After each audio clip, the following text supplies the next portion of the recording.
Okay, hello and welcome from a very warm day 3 morning at Aero India from Bangalore. A quick update on the AEW&C programs led by Center for Airborne Systems of DRDO, CABS as they like to call it. First up, the CABS is looking at, or rather the Indian Air Force is actually pushing for 6 more Netra Mark 1s that you see behind me. These were initially stopped at 3 airframes, and this was a marquee program initially in the 2000s for the Indian Air Force, made famous by their role in the Balakot strikes. So the Indian Air Force is actually pushing for 6 more units of the Netra Mark 1s, and they would like to have these as soon as possible, given that they are battle proven and they can be fielded again in rather quick time.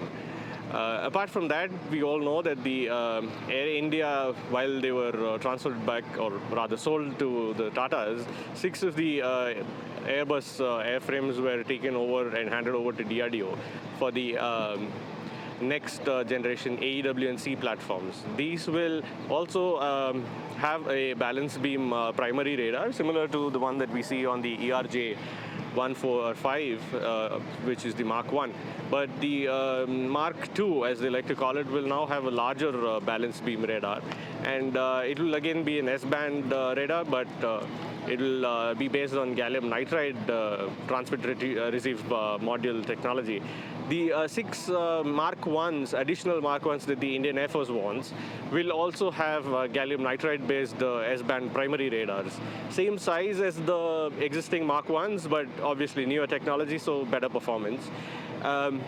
Apart from these, the Center for Airborne Systems is also going to build 3 COMJAM systems. These will also be based on Airbus platforms, A319s and A321s.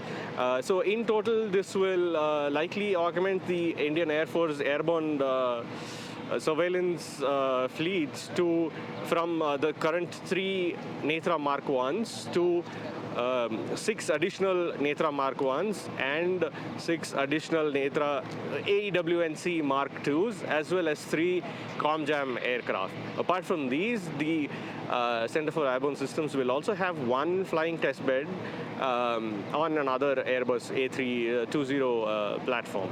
So in total, the Indian Air Force is set to see a major jump in their airborne surveillance capabilities. As for timelines, well, the additional Mark 1s are in Air Force pushed program, so we don't really have a definite timeline yet. But given that they are proven LRUs and it is an already proven airframe and the modifications have already been proven, it will not take as much time as an entirely new program. So that will happen very quickly as soon as sanction is given. And preliminary work has already been done for the new radar. As for the AEW&C Mark 2s, the first couple of aircraft will be modified and be ready in 2 years' time.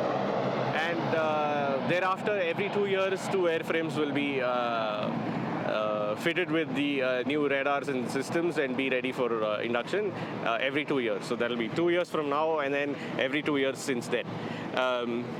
As for the COMJAM aircraft, we don't have definite timelines, but that is it as far as airborne systems is concerned as of now.